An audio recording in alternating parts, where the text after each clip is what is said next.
Hello Lebanon, Halan wa Sahlan. I am Saurabh Kumar Shahi. I am a journalist from India. I am editor Foreign Affairs at the Red Mic. This is my first video addressing to the Lebanese people. I have covered the region as a journalist for a very long time.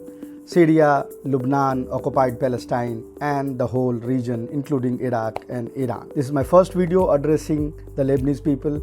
So I must say, I love the country, I love the food, I love the people there, and it always feels home when I am in Sham and Lebanon as well as occupied Palestine. I know there are a lot of opinion in the Arab world regarding India and Indians, and unfortunately it is not good. I mean, I have seen the opinion shift myself in the last 20 years. I first started journalism in 2006 and I was in Lebanon covering the war.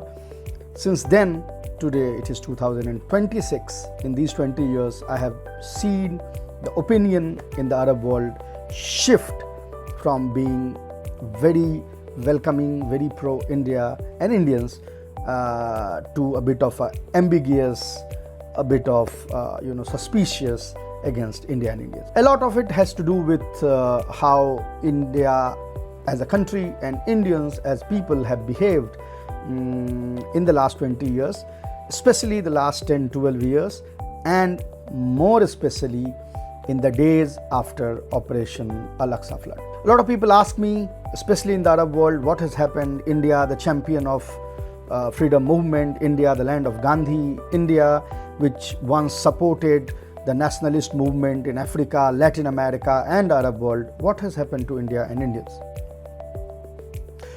The issue of online hate, especially against Muslims and Arab countries in particular, emerging from India is a bit of a complex story. Of course, it appears if you go to the social media account of Benjamin Netanyahu or the IDF or anybody who is virulently genocidal or virulently against Arabs and Muslims in general, you will find a lot of Indians commenting there. And it gives an impression that everybody in India is like that, like everybody in India is anti-Lebanon, anti-Muslim.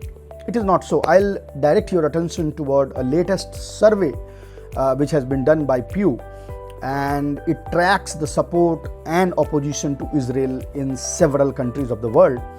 Of course, it is a matter of misfortune that in entire Asia, India is the only country where the support of Israel dominates the support for Palestine.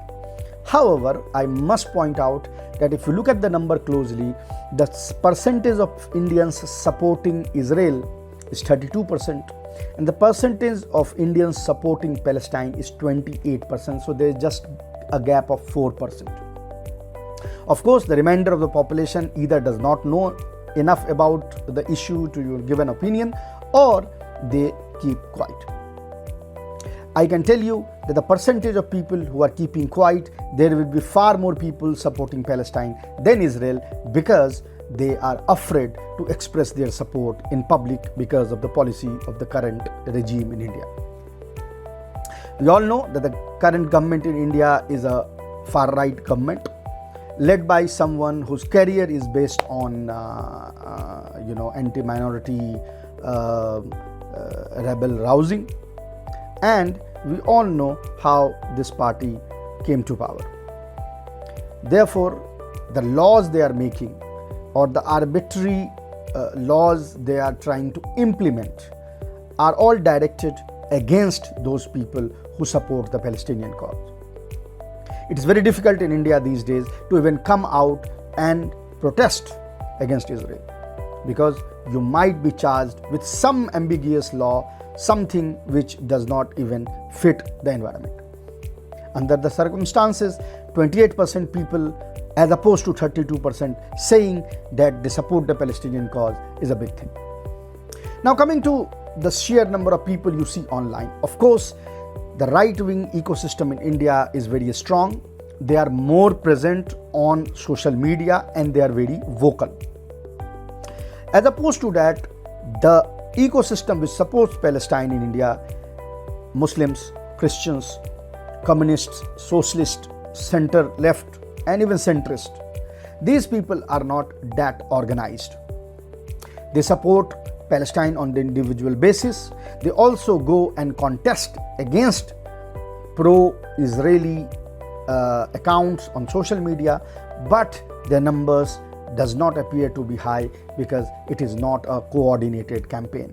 As opposed to this, the pro-Israel campaign comes from two angles. First, it is the people who in their anti-Muslim hatred support Israel. Then there are also bots. There are a lot of bots which have Indian sounding name, Hindu sounding name, but they are not real people. Do remember that Israel gives out a lot of contracts to IT companies who generate these bot farms, who create these bot farms to show to the world that there is some genuine support for Israel. Because India is an IT superpower, the sheer number of companies who get these contracts is very high in India. And because these companies create these bot farms, it gives an impression that unusually high amount of Indians are part of this global anti-Muslim, anti-Arab, anti-Palestinian campaign. Again, don't mistake me. I am not saying that this campaign is not here. It is here. But to think that all Indians support Israel and there is no groundswell of support for Palestine is wrong.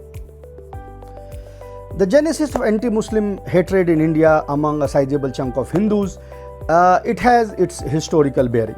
Of course, for the last many decades, the right-wing party in India, they have created an ecosystem where they are trying to brainwash a large number of Hindus, to brainwash them to hate Muslim, and they are supported by mainstream news channels. They are supported by other organizations, and they are supported by a lot of Israeli organizations. In fact, Israeli newspaper Haaretz did a splendid report last month where it showed that since 1960s, the right-wing parties in India and Israel have had a very close cooperation, and they have been trying to brainwash the population. And because in the last 12 years, this right-wing ecosystem has dominated India in its totality, where they control every instrument of the governance and they control every single newspaper and, not every single, but I'll say majority of the media houses. Therefore, they have been able to channelize this pro-Israel, anti-Palestinian message to the larger masses. Also, don't forget that most of the Indian news channels, they just copy paste from the Western sources, and we all know how Western sources report on Lebanon, how Western sources report on Palestine, and those reportages, the slant, the bias is also reflected in the coverage people see in India. This actually influences the image of an average Indian, even if he or she is not anti-Palestine or anti-Lebanon. From the government side, of course, we all know that there is a dovetailing of interest. India considers Israel as a strategic partner. It also thinks that if India wants to influence senators and congressmen in US, that road leads through Tel Aviv. In Indian programs, in Indian discussions, people always say that the road to Washington DC goes through Tel Aviv. And of course, it shows. When people like us who question the government, when other people question the government on why are they doubling down on their support for Israel when Israel is committing a genocide, it has now been confirmed by International Court of Justice, International Criminal Court, everybody is confirming it. Why are they doubling down? They say something which makes us think and ponder. They show us the example of UAE. They show us the example of Egypt. They show us the example of Bahrain. They show us the example of some of the political dispensation even inside Lebanon, and ask me, why are you being more Arab than the Arabs?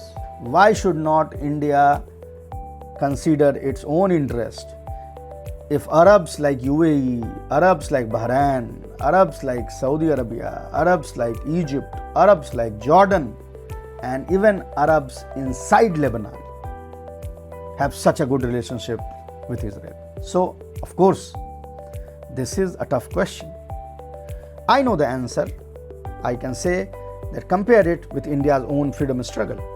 Compare it what happened when in the 1930s and the 40s a lot of Irish, Scots and even English people supported India's war of independence. They supported Gandhi, they supported our movement. This was when the current dispensation, the right-wing dispensation in India, was actually collaborating with the British colonialists.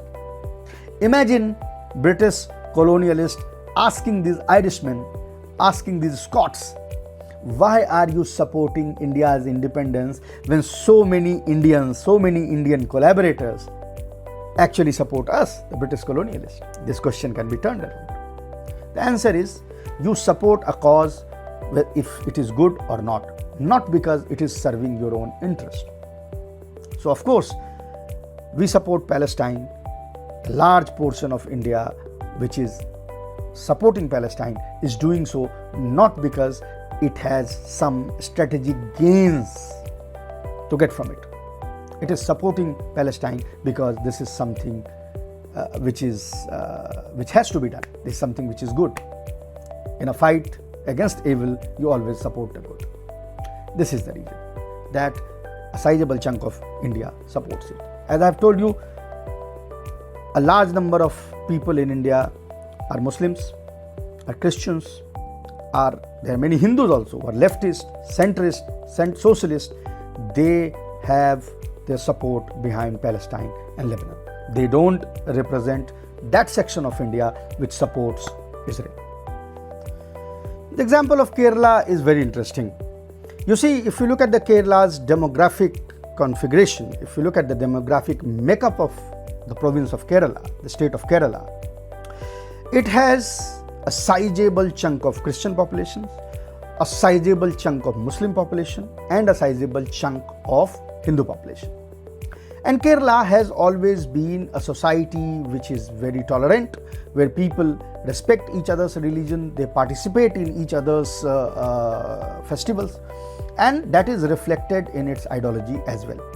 This is the reason why Communist Party has been winning Kerala for a long time. Of course, it also loses elections, but it wins. So there is a cycle. Sometimes wins, sometimes loses.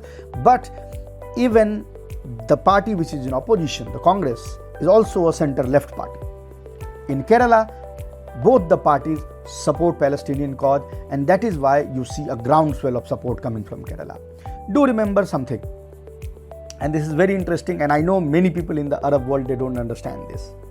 India has more Muslims than the entire, the Levant combined.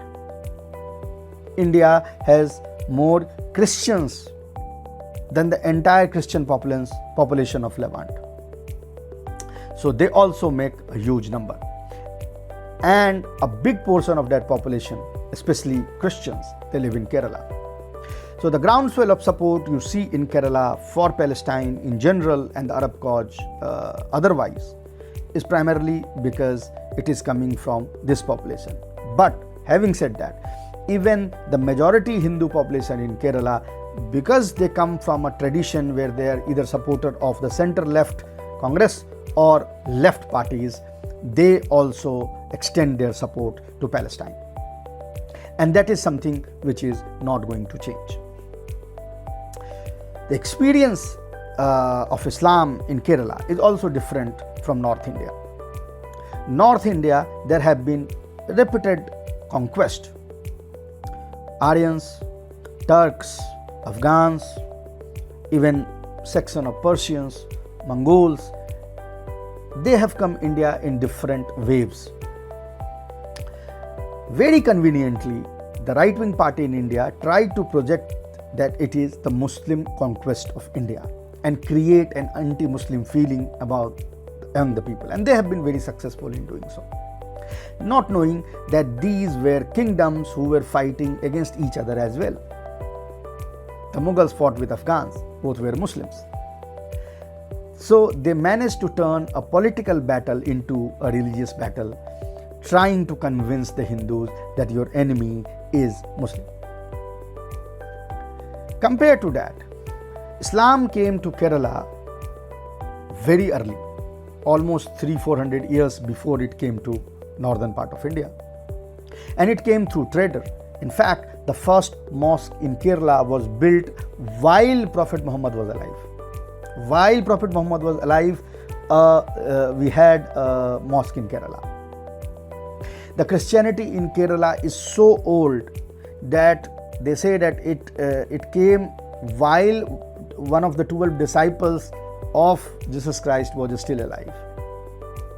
So this state has a culture of living together, respecting each other's religion and participating in each other's festival. Therefore, it is no surprise that Communist Party keeps winning there. It is no surprise that this state has the biggest groundswell for support for Palestine. But do remember that you see the groundswell in Kerala also because the party in power there, which controls the law and order, which controls the policing, is pro-Palestine. It does not mean that there are no pro-Palestinian groundswell in other states. But if these people come out to protest in support of Palestine, the party in power, which is the right-wing party, will use the police to suppress those protests, will use the police to file criminal cases against them. It is no different from what you see in the campuses of the US. Far easier for people to come out and protest during Democratic Party's tenure, even if Democratic Party is also not pro-Palestinian, but at least it does not criminalizes it as a Republican does. The Communist Party losing the current election in Kerala is of course a setback, but Kerala has a groundswell and I can assure you that the party can win the next election. Kerala has a history of center left and left parties winning alternative elections. Sometimes they win 2 times in a row, sometimes they lose two times in a row, but they keep replacing each other. There is a sort of a cycle where these parties keep coming to power. Of course, the party in power now in Kerala is center left. It is not a right-wing party. Do remember, it is a center left party, and it might happen that in the next election the Communist Party will again win and come back to power. So I am not very much worried about the situation in Kerala. As far as the model you have said, of course it is a model to be replicated, it is a model to be copied, but as I said, India has a very complex system. In that system, the current political party is very strong. It has won many of the provinces, and in the near future I don't see this trend changing. As far as the anti-Muslim, anti-Arab hate emerging from India is concerned, I don't think it is going to go away in at least 10-15 years, because the whole generation which has been brainwashed, which has been poisoned in this anti-Muslim, anti-Arab hate has now come of age, and they will be in power, in the position of power in several institutions for decades to come. Unless a new generation, a more compassionate, a more globally aware generation comes to power, comes at the helm of affair, this will continue. But as I said, it does not mean that there is no groundswell of support for Palestine. I see the percentage of people supporting Palestine is even higher in the Gen Z and the Gen Alpha generation which is coming. We hope and believe that when these people in another decade and a half reach at a position of power, they are at the helm of affairs, maybe we'll see a different picture emerge. However, there is also a lot of pushback happening against this hate emerging from India. It is coming from the Arab world, it is coming from the general population, but now it has started coming from the Western world also. Because don't forget that if you as an Arab visit IDF site and see certain Indians supporting IDF's actions in Palestine or in Lebanon, the whites, the Europeans, the Latin Americans, they also visit those sites. They also notice that there is just one set of people supporting them, and that is why the opinion has started to turn. As of now, the current right-wing dispensation in India is not taking a heed to this changing perception against India and Indians in the entire world. But when push comes to shove, in days and months and years to come, they will have to take heed of it. As far as strategic interests are concerned, India, Middle East, European corridor, I don't think it is going to be successful. It will be dead on arrival. Slowly and slowly, as the power of Israeli lobby decreases in the United States, more and more countries will start to understand that there is no point supporting Israel, because Israel will start losing its own influence inside the US. Then nobody will say that the road to Washington DC goes to Tel Aviv.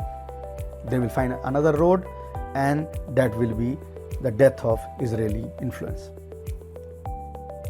You have asked about the China model and the India model as far as the support for Palestine and Arab world is concerned.